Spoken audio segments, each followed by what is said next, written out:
Good evening. JJ Hollis with I'm Just Saying.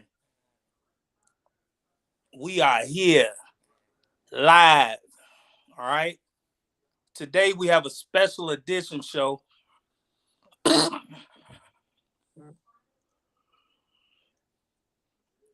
We have a special edition election eve show here, April 4th.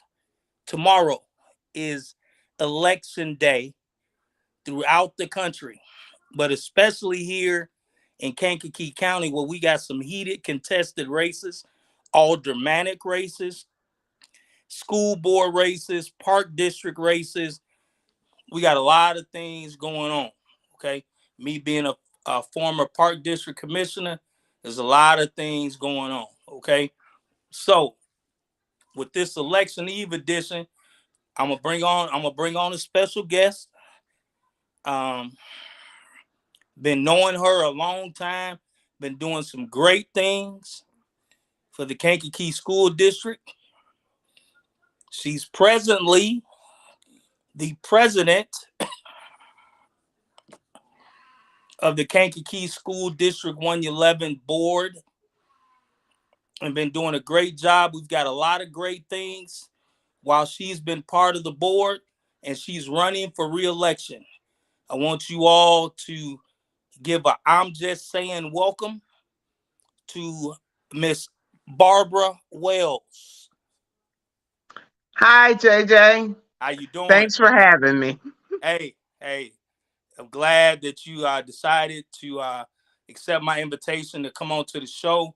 And first of all, I want you to introduce yourself to my listeners. We are live right now on Twitter, Facebook, and YouTube. Okay. So there's usually a lot of listeners listening.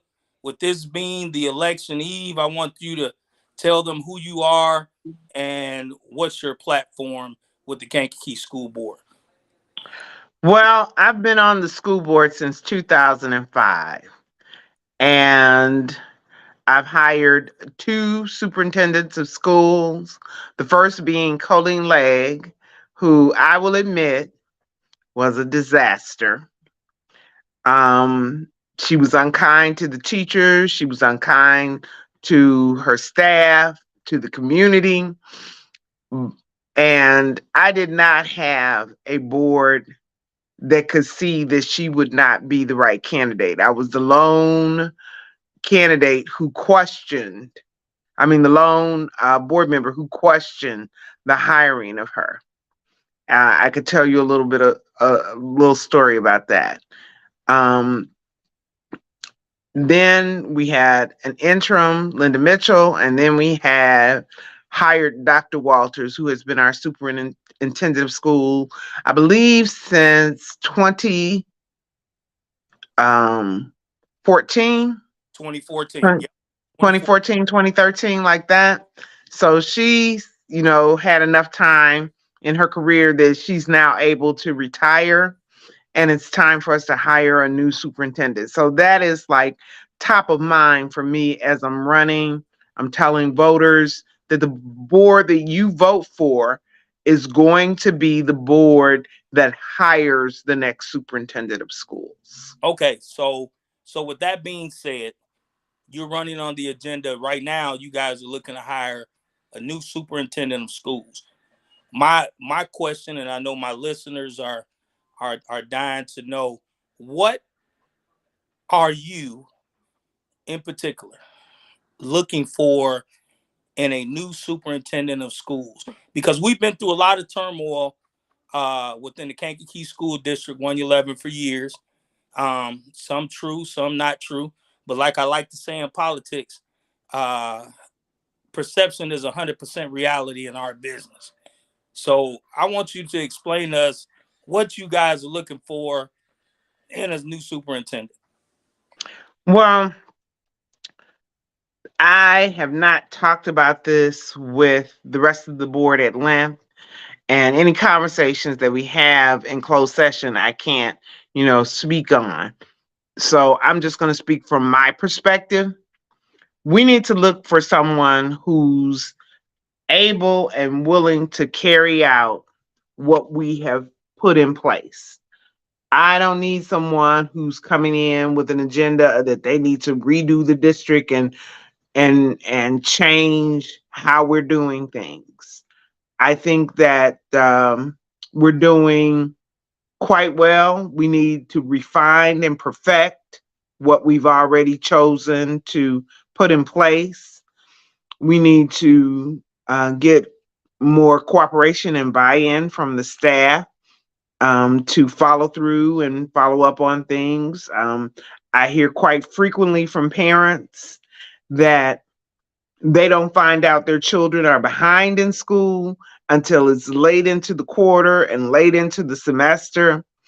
And I just, really wonder, what we can do as a board and in the administration to make sure that those kinds of things are happening. Because you cannot criticize a student because they can't read. You can't get mad at a student because they did math, can't do math when they reach the high school, especially if that student has been in District 111 since preschool. Mm, And, people have argued against us asking for grade level assignments. mm-hmm. And I really don't understand the pushback on that. Because if you're a first grade teacher and you get a student who never did any grade level work in the second grade, you're now going to have to differentiate to the point to where you're teaching first grade level work.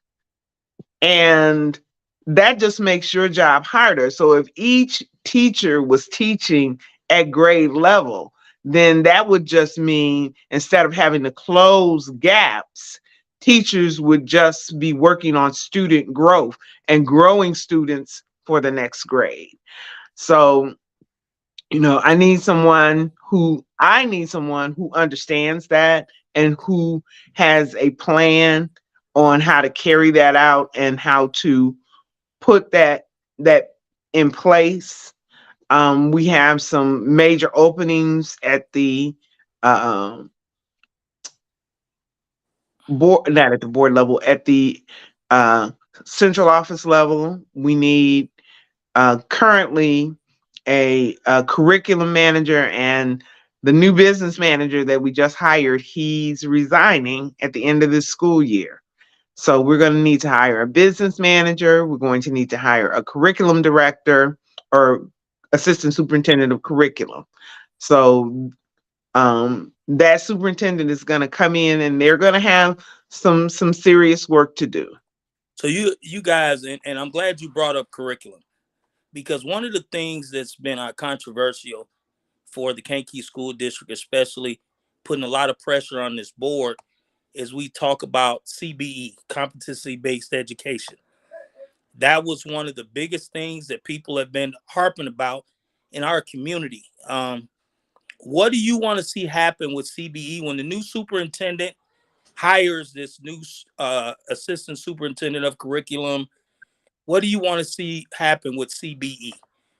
Well, CBE's got to stay in place. It is actually very helpful to students who struggle. And instead of getting a paper and getting an F and then having that F ride on your grade chart all the way through the semester, dragging down your grade point, you have an opportunity to go back in and redo that work. And what we found, I don't even think I can talk about this. Well, maybe I can because it's been discussed with staff that teachers weren't giving students enough opportunity to make up that work or to get credit for that work. And one of the other things that I like about CBE is, say you have to write an English paper, and these papers are, I forget the word, they're weighted. I guess, they're rated. That's the word. They're rated.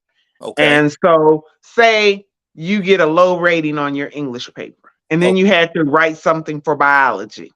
your biology paper, say that's your passion. That's what you care about. Because when you care about something, you do a good job. So say that's the thing that the student is interested in, and they did a really good job on this paper. Well, you're still using the same techniques and structures to write a biology paper as you would just a straight English paper. And that biology paper could be used to rate your writing, your English language usage. So, and you don't have to stay with the teacher that you're struggling with.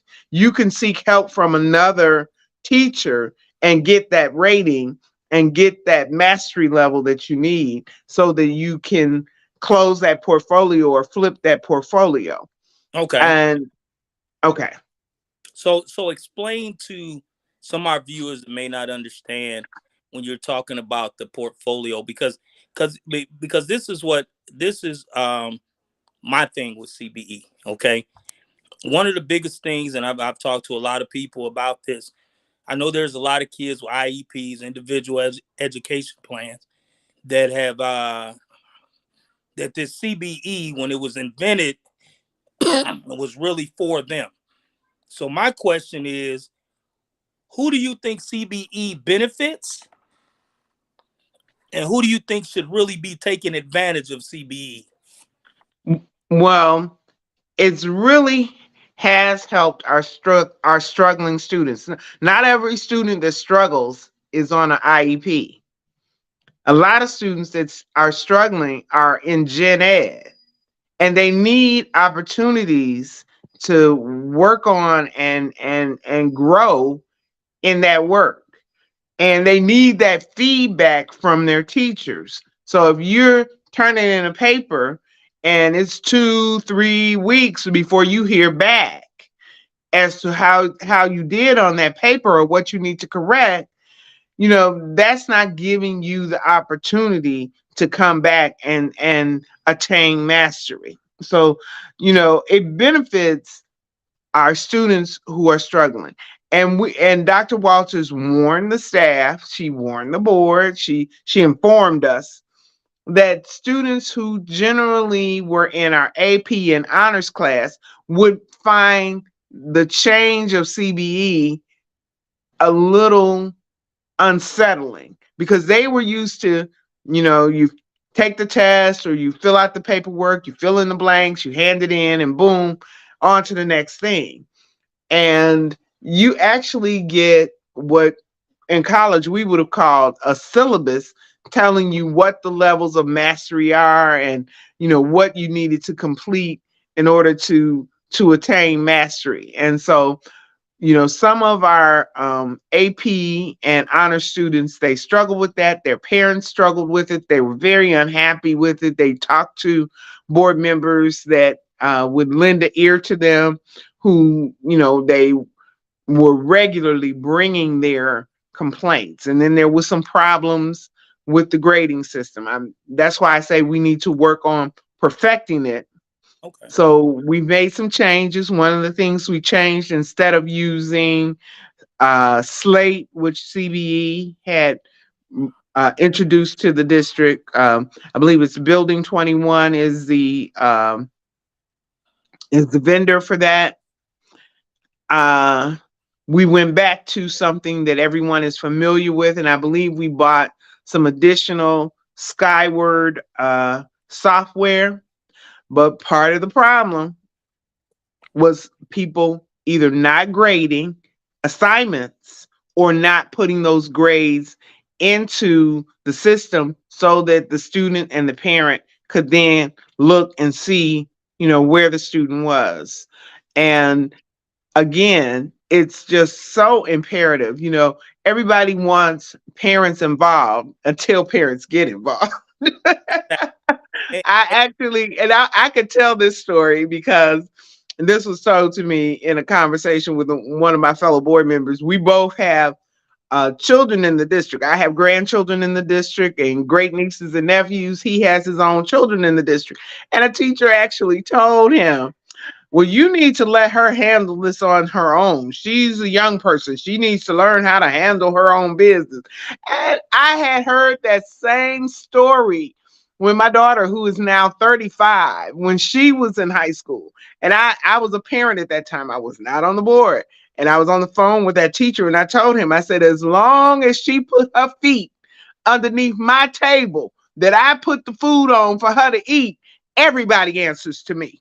that you, and Everybody answers to me about my child. that's part of it. So That I don't understand. I don't understand because that's one of the things that we'll hear frequently is the parents don't care and the parents aren't involved. Well, if you aren't calling that parent and you aren't getting feedback from that parent where that parent says, I don't care if they don't do their homework, you can't say that about a well, parent. I'm gonna tell you that as a parent that's had three kids graduate from Kankakee School District, um, there were times where, and I'm an involved parent. Okay, at the beginning of the year, what I would do, I'd email every teacher if you having problems or concerns with my kid. You email me and you let me know. The problem becomes in a lot of this, there's blame to go around. Okay, I'm not into pointing fingers. I want solutions. But one of the biggest things that I found is, and me being part of the culture now over in the school district, there are a lot of parents. We're giving them a lot of ways to find out how their kids are doing. And what's happening is you're a lot of people want to blame the teachers. Okay, me, I put responsibility and accountability on everyone. That's including you as a school board member. That's including the superintendent. That's including everyone, including the parents, because you're talking about Slate and Skyward. Now, Right. for our listeners that don't know about these platforms, these are platforms that parents and children can log into And and find out how the kid is doing and find out what their grades are, what missing assignments they have. You can even go as far in this software to find out if they're missing class or not. You can find out all types of things within this software. Am I correct? yeah, So you my can. Attendance, it's attendance, it's that's what tardiness, it's you so know, so it's my the assignments. It's my thing with parents is this: accountability. Okay, we can blame everybody. We can blame the school system. I'm not into placing blame on anyone when a parent has not done their part. Okay, just like you just said, anybody that put their feet under my table gonna answer to me. And what's happening is a lot of these parents are putting too much trust in their children, just like that teacher told your other school board member, and you had heard it from your daughter. These kids need to take responsibility on themselves. These are still children, and yes, they are. we're still accountable for them. So my question to you is: once you're reelected, why should people trust that you, Barbara Wells, are going to do what she's supposed to do to ensure that the communication gap goes away between the parents, the school district, and the buildings where their children are? How can we close that gap? What will you do to make that happen? Well, part of that is going to be how we negotiate the superintendent's contract because they have a performance-based contract. So, and the building administrators are evaluated based on the goals that are set for the superintendent because that starts at the top and it comes down. So we're going to be asking, I'm going to be asking, how many parental contacts, how much time are are we spent, how many assignments, are we giving our students? Are we giving our students enough time to complete those assignments? Because one of the things that can happen is it's just a snowball of assignments. And do we really need all of these assignments to teach the lesson? You know what I'm saying? Um, so, we're going to have to take a good hard look at stuff. I'm not looking to reinvent anything. I want to take what we're doing and perfect it and have someone that already has a good skill set in going back and making sure that when they communicate the plan, the board communicates the plan to the superintendent, we jointly come up with it. The superintendent communicates that plan to her administrators, and then the administrators communicate that plan to the teachers, and that it stays the same as it moves through those modes of communication, Okay. and that people understand that we're going to be coming back in 6 weeks, when and probably before 6 weeks, because the semester is only 9 weeks long. So if you got a student that's missing 10 assignments in the first 3 weeks of school, that kid is behind the eight ball. Exactly. And if nobody is caught, if nobody's giving that parent an opportunity now, you're right. They could go to Skyward and chat, but if the teacher's not putting the information in Skyward, it's not there for the parent to check. So And if you want the parents to check Skyward, the teacher has to put it in Skyward so that the parent can see that the student hasn't done their portion. okay, so for my listeners that are just joining, I have again. I'm gonna let you all know we're live on Twitter, Facebook, and YouTube. We have current school board president running for re-election, Barbara Wells, on with us, giving us a lot of great information. One of the things I wanted to touch on, what I wanted you to touch on, is you talked about the superintendent search. Everything that we've talked about, this new superintendent's going to have their work cut out for them. They are. Okay, so my thing is, okay, we we talk about performance based. Will this superintendent have something in their contract that talks about reading levels? Uh, you talk about. I heard you at the beginning of our interview when you said that you are a proponent and you are an advocate for kids doing grade level work. Okay, what will be in the new superintendent's contract to ensure us as parents? I have a grandchild now in District 111. To ensure me as a grandparent, as a concerned grandparent with the child that's doing very well in academics, why should I, as a parent of a or a grandparent of a child within your district, why should I keep my child in the district? Tell me why I should keep my child in the district when we're having so much turmoil right now with the grades. Tell me, give me a reason why with this new superintendent will there be a performance based so parents like me and grandparents like me can be at ease leaving my child in the school district.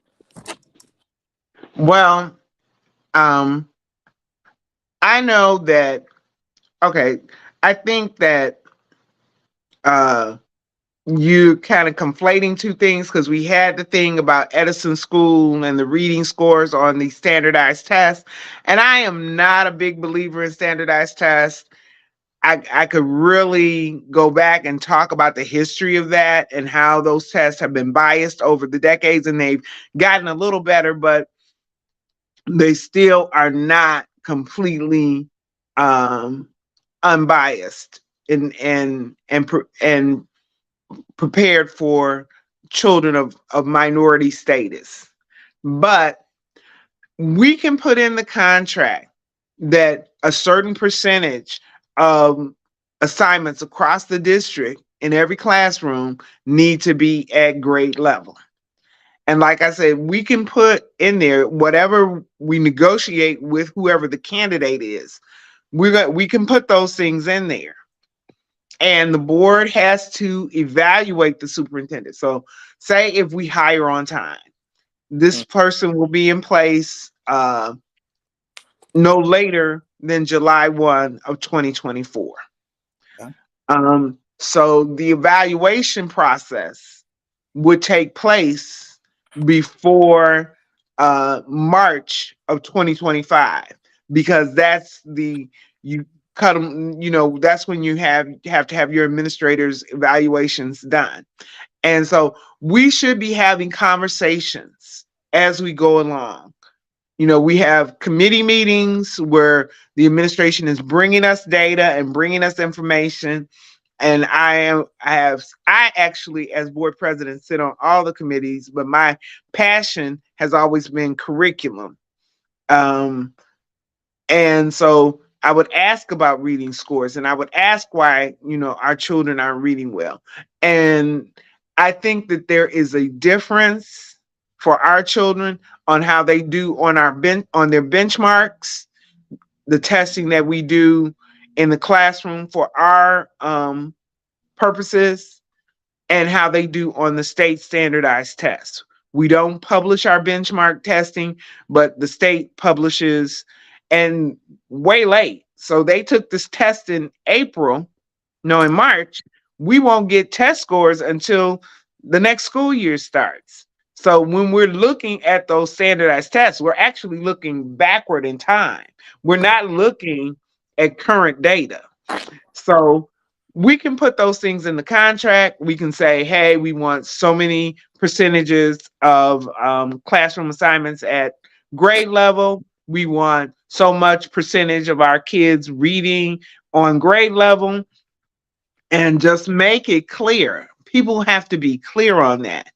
And we have to make sure that our teachers are clear on that. And we have to support them. I was talking to a teacher as I was out campaigning, and she was telling me that discipline is a problem, that they feel like the kids are not getting redirected enough. And so we need to have a superintendent that's gonna look at that and talk to the building principals and see how they are handling discipline, because we have to set the standard for our students. We can't just allow them to think that they can come in the building, they can curse, they can do whatever, and all they're going to do is get talked to and then sent back to the classroom. That's not fair to the teacher. That's not fair to the student. We have to, set the standard, figure a way out of how to get this child to understand that we're holding you to this standard. But I just want to say this before you give me the next question. I was talking to a retired teacher friend some years back, and she was talking about a student that gave her the hardest time in her classroom. He was a mess, and she just did everything she could to try and teach this child and work with this child, but he was her class clown and just, disrespectful and not paying attention at the time that she was teaching him. He saw her years later. He was on campus at KCC taking classes, and he saw her and he ran across the parking lot calling her name. And he thanked her because she never gave up on him. So we expect perfection from students, and their children, their brains aren't mature, their personalities are not fully formed. Some of them have some really they're struggling in their home life. Mm-hmm. And we can't expect our students to conduct themselves like full-fledged adults, little tiny adults that come in and sit down and don't talk back and don't act up. I mean, when they get in those teen years, I have a 13-year-old granddaughter that lives with me, Yeah. and she is a fashionista, and that's all she cares about. But that was the thing with me is with the kids nowadays. Okay, there's a lot of struggles that they're dealing with right now. They Um, are. all right, and one of the biggest, I'm a advocate for this. I've talked about it on this show before. Is mental health. What will you do when you're reelected? What will you do to ensure that some of these kids receive adequate mental health services or referral to mental health services? Because what I've seen is, and I've said it for years now, a kid should not be mad when he walks in the door in kindergarten. Okay, he shouldn't be mad every day. He's got an attitude. He's bullying kids at 5 years old.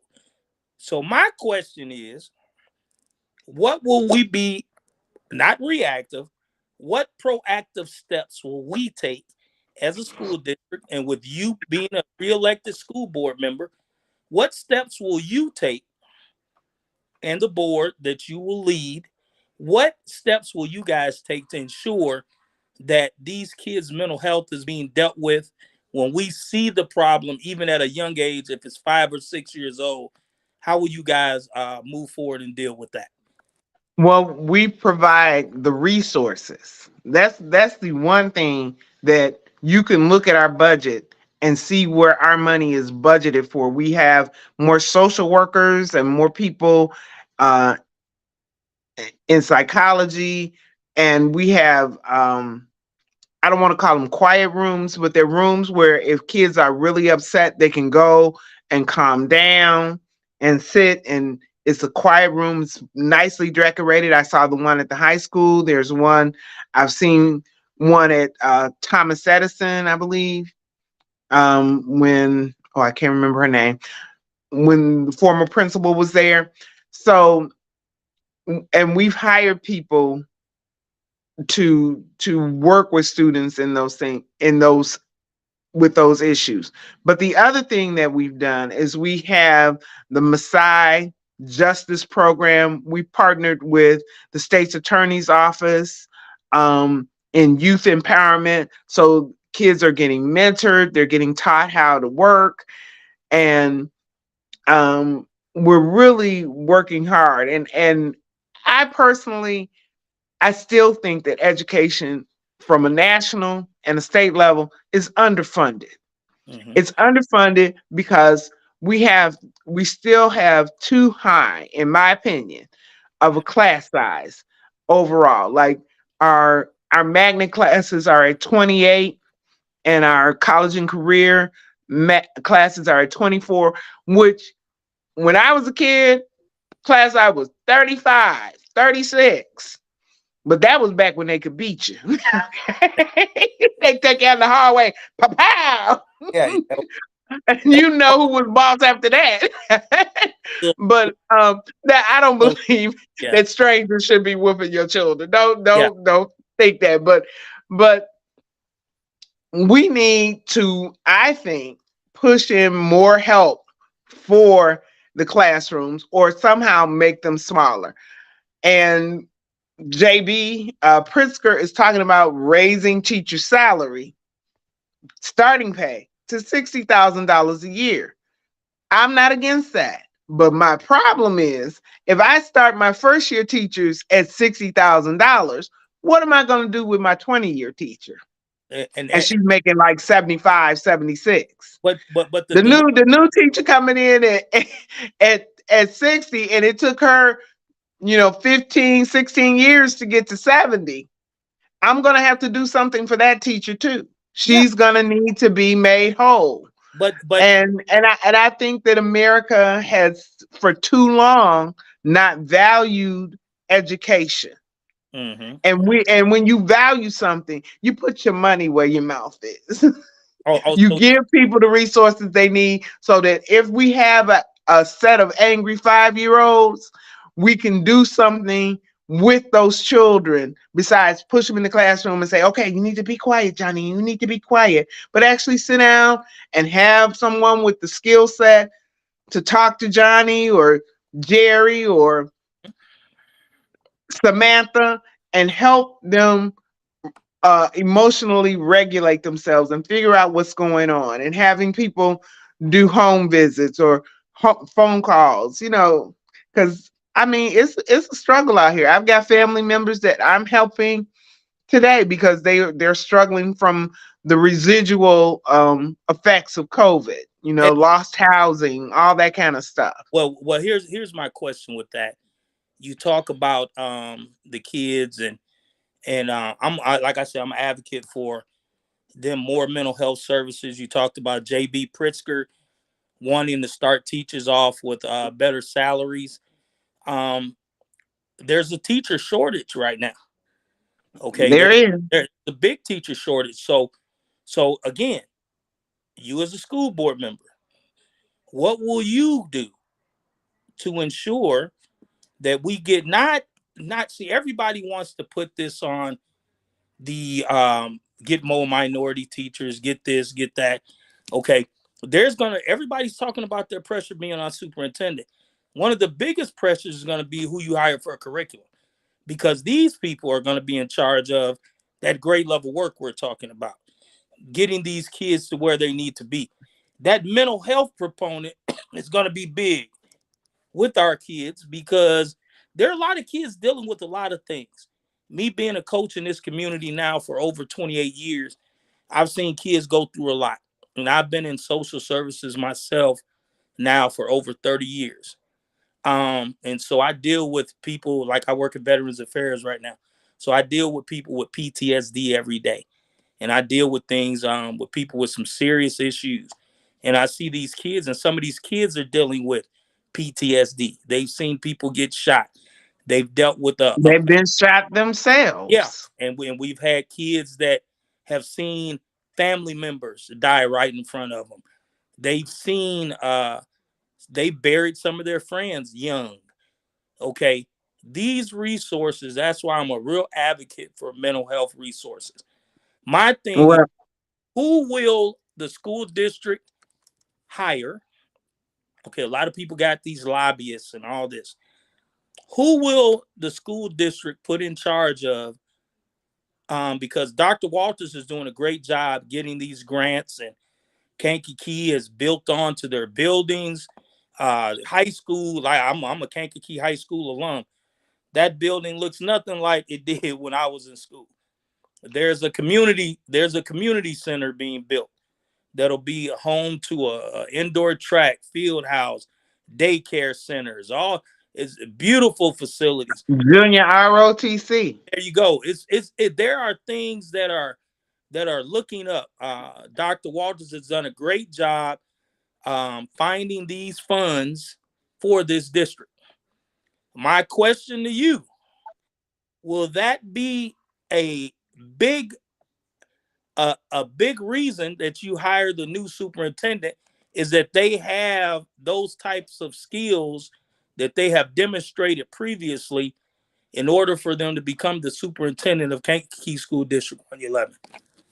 Absolutely. Because we've got these programs in place, but they are not a part of our base funding, which was the um, the new formulation that our school district got a higher portion of funds from the state.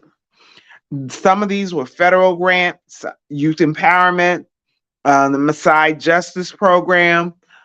And what happened with youth empowerment is they started us out with, I believe, $300,000. And when they renewed our grant, they gave us $1.3 million for youth empowerment because we had done such a great job with it.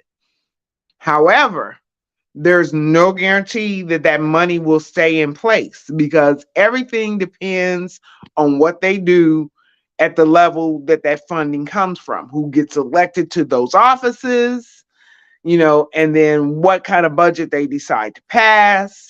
Exactly. I mean, Congress right now is talking about, oh, we got to cut the deficit and whatever, and we're not going to raise the debt ceiling. Yeah. And I I'm mean, going to stop right there. I'm going to yeah, stop right there. look, I'm just saying, hey, they're not talking. no. They're not thinking when those people are talking that way. They're not thinking about that 5-year-old kid that you're talking about, or that kid that's depending on Mm-hmm. that youth empowerment job, or that youth empowerment mentor that they are meeting with now, because we were able to put that in place. And yes, I am going to look for someone who understands how Dr. Walters put this all together and wants to keep it in place. Again, I'm not looking for a redesign or redo. I'm looking for someone who can look at what we're doing and say, okay, we can continue to do this, but if we do it this way or change this over here, that will make it work and function, more expediently. So yeah, they're gonna have to have those skills. They're gonna have to be responsive, because a lot of times when Dr. Walters would hear about grants, if I read the Illinois School Board Association publication, the National School Board Journal.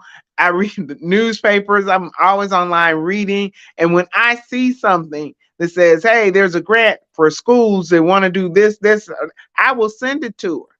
And I've been in meetings with the state superintendent of schools, along with the Illinois School Board Association president, and they talked about a grant that was coming down, $50,000 to do, to add to your renovation budget.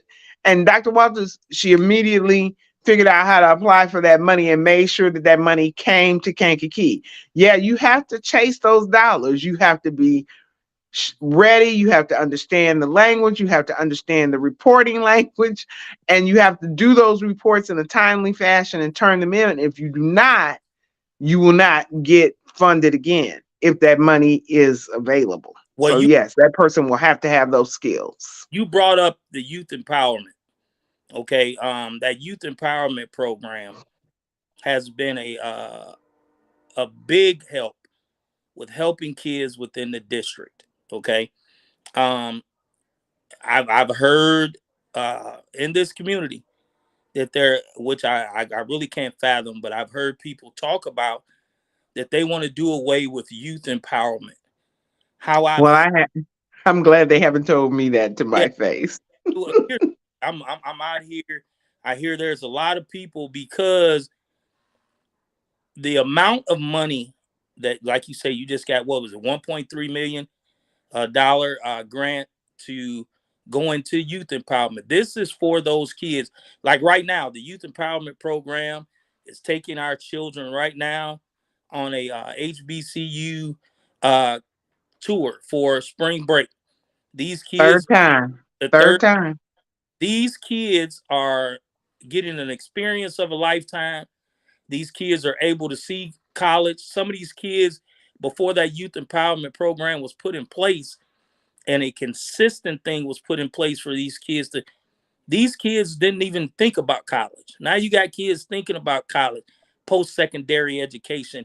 So my question, and this is a lot of people are gonna want to know this because I really want to know it. Because like I said, I have a 10-year-old grandson in the district, and he's a In kid. 3 years, he'll be a teenager. That's right. And he wants to be involved. He's a kid that wants to be involved. My question to you is, how can we keep that youth empowerment piece from going away out of the It district?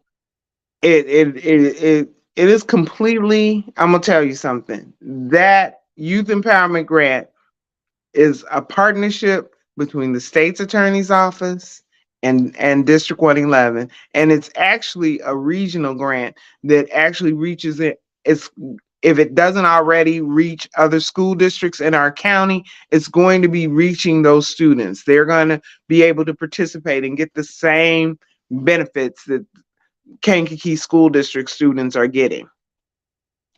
So that partnership, because it was a partnership grant, they had to the because the purpose of the grant is to prevent youth violence. So I don't know. I was gonna try to talk to Jim Rowe and find out what our youth violence numbers look like, because that's one of the things that we can do to talk to people to help them understand.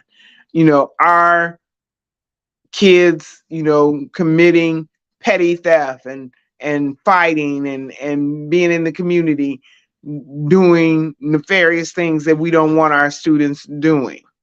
Or have we turned some of those kids around and kept some other kids from joining in with that? Because I haven't heard about this. Do you remember when they were had these two little groups, Merchant Street and C Block? Yeah, Have you heard any more about them? yeah, I remember. But this is what I'm going to tell you with a lot of these Well, groups. no, that's a question for you. Because I haven't heard that, because that No, was a thing. There were like well, multiple fights there. before youth empowerment at the high school from Mhm. kids who were in these factions in the neighborhood. And I haven't heard those two Well, factions fighting. those things are still part of our community. Those things still happen in our community. But what's happening is, and youth empowerment has had a big hand in this. you're giving kids options. See, this Options and opportunities. right, because what I did was when I was in college, I was very fortunate to have some great speakers come to Memphis State University, University of Memphis. And one of the people that came was Dr. Naim Akbar.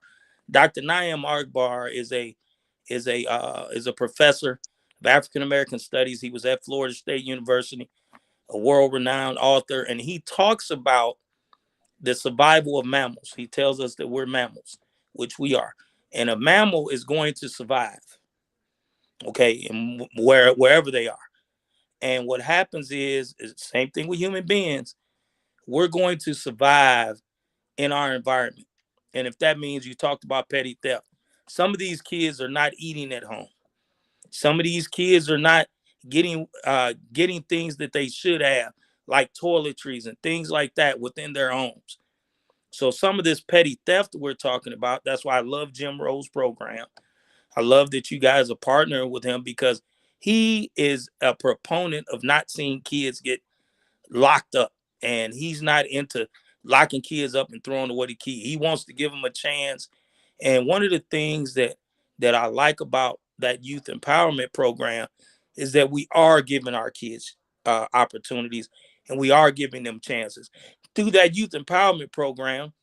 One thing I found out this year was kids can get employed through the youth empowerment program. Right.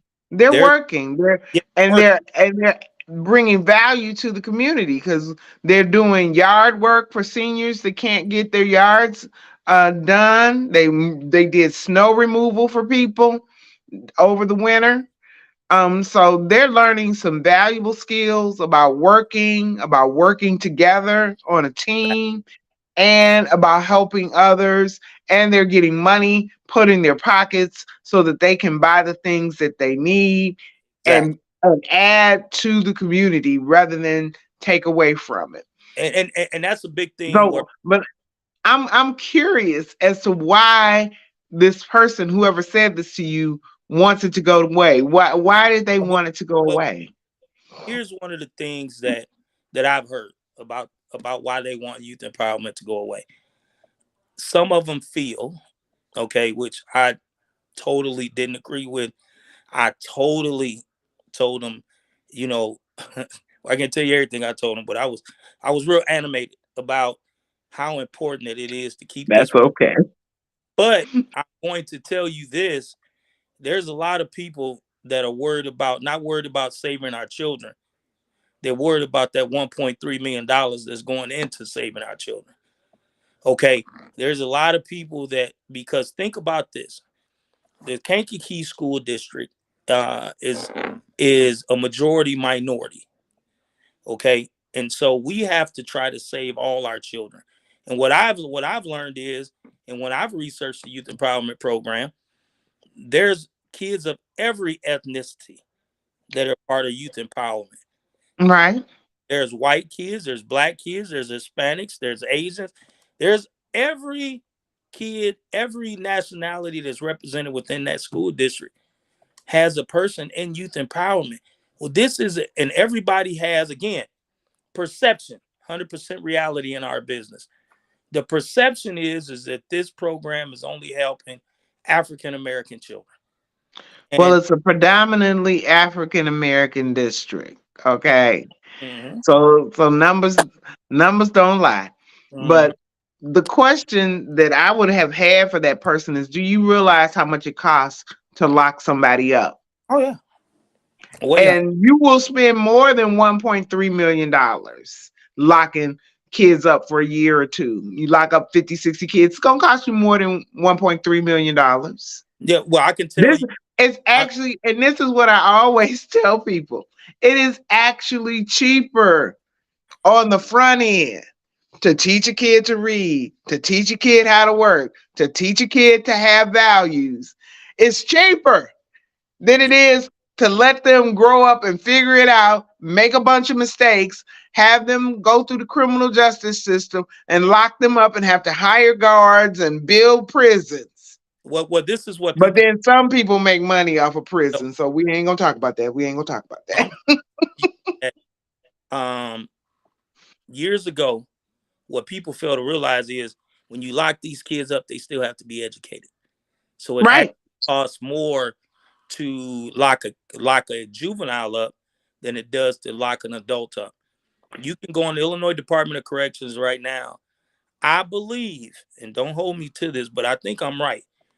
At one of these institutions, the juvenile institutions, it costs $82,000 a year per per inmate to take care of that inmate per year in the juvenile justice system. Now, Okay, so you how many so how quick is $1.3 million it's spent spent? it's spent It's quick. like what, 1 month? That's it. 1 month? But here's the key though. Here's the key. The crazy thing about all that is that we, like as a community in a city like Kankakee, we have to take more pride in educating our children, and we have to, as a community, not just a school board, not just teachers within the school, not a principal, not a superintendent. The whole community has to buy in. And what I mean by that is it's unacceptable for a kid to come in my household with 5 Fs and me not try to do something about it. Okay. And we as a community have to stop letting things like that happen. Like case in point, um, the and what I love about the CBE thing, okay, the kids that do have IEPs, I'm in total agreement with some of these kids that have IEPs using that CBE because everybody doesn't work at the same pace. Everybody doesn't work at the same level. We had a kid within the district. I'm not gonna say his name. Years ago, he played football. He had IEP. The kid struggled. The kid went on to junior college, got it, graduated with a 3.0 uh, from junior college. Okay, Mm-hmm. left Kankakee High School. He had like a 1.6, 1.7. He went on. They administered his IEP. They did everything they could for him. He got his associates with over a 3.0, and he got his bachelor's when he went on to a 4-year university after leaving that junior college. And he received his bachelor's degree because people advocated for his IEP. I believe if that kid, because he really wanted to excel academically, but a lot of teachers at that time at Kankakee High School weren't dealing with him on his pace. CBE would have helped a kid like that. I think that kid could have went to a 4-year university straight out of high school if CBE was in place.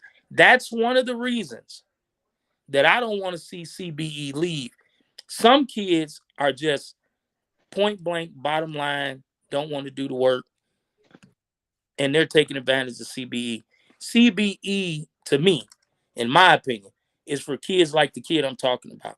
Those kids that don't work at that pace, the kids that need that extra help, that CBE. So that's my thing where your assistant superintendent of curriculum has got to be one of the most important positions that's hired because that person is going to be in charge of ensuring that CBE and all of the things that deal with the curriculum, the grade level work and all that, the reading and all that, that person is going to have a task to see that CBE stays. Can you tell me how we can do, what will that person's job description look like when they're hired, that superintendent of curriculum? Well, it's whatever is in board policy.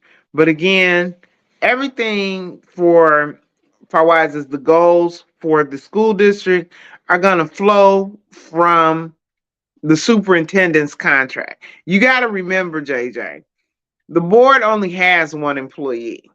It is the superintendent of schools. Everyone else that's hired is hired either by the superintendent or by the superintendent's designee, which is the principals in the buildings. Because people think that the superintendent hires teachers. She does not. No superintendent does. The superintendent hires her HR person, and her HR person and her vet and hire principals, and then those principals hire teachers. And if we can get folks, to just buy in, and I just, a few years back, Dr. Walters did a survey with the staff, and she asked them, did they believe our children could learn? And there was a 13% on that survey that said that they didn't believe our children could learn, and that was problematic for me. So if you're coming into a school district and you're looking at the children in your classroom and you're already writing off, you know, okay, I'm writing him off, I'm writing her off, just sit over there and be quiet, that's going to be problematic. So all of that, it has to be addressed. And some of it is top down, some of it is bottom up. So we got to lift our teachers up. We got to lift our parapros up. We got to make sure that they're supported. We got to give them the resources that they need. We got to give them the support that they need, and make sure that, you know, we're addressing these students' needs as they come in. My sister is an administrator now. She's an assistant superintendent for curriculum in a school district in the southern suburbs. And she says, Barbara, the school has now become a catch-all for everything. And unfortunately, the majority of people who work in education, they do like kids, and they want to see kids succeed, and they want to make a difference in children's lives. So, a lot of them are willing to go the extra mile, and the extra mile and a half, to make sure that students are okay. So we've got to, as the public, vote to give them the resources. Vote for people who want to put those resources in place. You can't vote for somebody who promises you a tax cut and a budget cut and expect to have adequate and fully funded community services like education. The two don't mix. That's oil and water.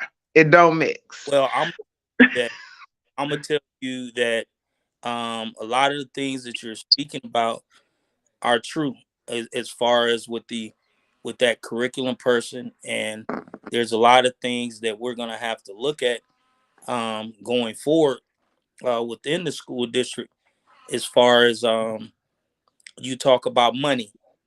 One of your biggest things was you felt like that the school district's education is underfunded. I mean, it's just as a national and state priority. I mean, but when we asked, okay, remember last election season, I believe in November, was it November's election, where we asked for a graduated tax? It was either Yep. November or last spring. And we asked people. So, it would be 3% would be the low, and then the next level, and then the next level. It was like 4 levels. And people said no, because they thought their taxes were going to be raised. And it's like, corporations, especially nationally, have not been contributing to the tax base. They put it all on the workers now. But that's another story. I'm sorry, I read too much. That's another story. Right. But we have, if you are, and this is one of the reasons why I was so for the community center and so for refurbishing the Kankakee High School. The swim team from the 1972 state championship, our swim team, Mm-hmm. these guys had gone on to make their fortune. Mm-hmm. Tall, handsome men in their 60s now. Mm-hmm. They walked through the building. This was before the renovation. This place looks exactly the same. It has not changed. Mm, And I felt, kind of like taken aback. And so, I'm looking and I'm like, so that means that we haven't come into the future. We haven't grown. We haven't stayed current. We haven't stayed relevant. We make the people who have to work here and who have to go to school here feel as if you are not important enough to have a building that reflects your value and reflects your importance to us. So we're just going to let you come into this old dusty, I don't want to call it dilapidated, but it was dilapidated. When I looked at the architect's pictures, I was like, this is my school? but yeah, I mean, it was it looked the same as it did when I was in school. When they split up in Westview and Eastridge used to be where Kankakee High School is now. They used to be Westview. Where the junior high is, it used to be Eastridge, and those buildings hadn't changed in years until this present superintendent and this present board came about. One of the biggest hires that is made. You say you have one employee. I was a park district commissioner for 14 years. Our only employee that we had that we were in control of was our executive director. So I know Right, that you guys are only in charge of hiring the superintendent. right, The biggest things, that's why I said, is what you guys will be looking for in this person. Now here's the big thing here. Election day is tomorrow. Okay. tomorrow. That's What it. what do you want people when they're going to the polls? What do you want them to remember about Barbara Wells when they're going to the polls? What do you want them to remember? And what is your reason that you feel that you should be reelected to the Kankakee School District 111 board? What is their reasoning for voting for you? Tell me what their The reason. work is not finished. It's not done. I've given it all I have, but I feel like there's more yet to do. We need to um, hire that superintendent, and the board that's in place is the board that's going to hire this superintendent. And currently, besides myself, there's only one board member that has any experience hiring a superintendent. And secondly, I am the historical memory of the board about why we did certain things or why certain policies are in place. So, you know, we need to get ready actually for the next board election and getting those members either reelected or seeing who else comes in. And when you divorce the institutional memory from an organization, it is really a shakeup. But lastly, I want to say that my leadership, while it's not perfect, it has been passionate and dedicated. I have not done this work to uh, build myself or build my reputation or make myself famous or rich. I tell people I lost money running for the board and working for the board because there is no compensation for a school district board member. You get to go to conference. That's your big compensation. They will pay for you to go to conference to learn how to be a better board member. Um, but we are going in the right direction, and we are bringing more of our children along in the right direction. And anytime you are changing a large system like Kankakee School District, there are going to be people who are not happy that they're having to change. They're just wanted to keep things the same. There was actually a teacher that said to someone, when Dr. Walters leave, can we put the school back the way it was? And I was like, you gotta be kidding me. Hey, You gotta be kidding me. I'm gonna tell you that um, I'm gonna wish you the best of luck tomorrow. I appreciate you coming on to the show.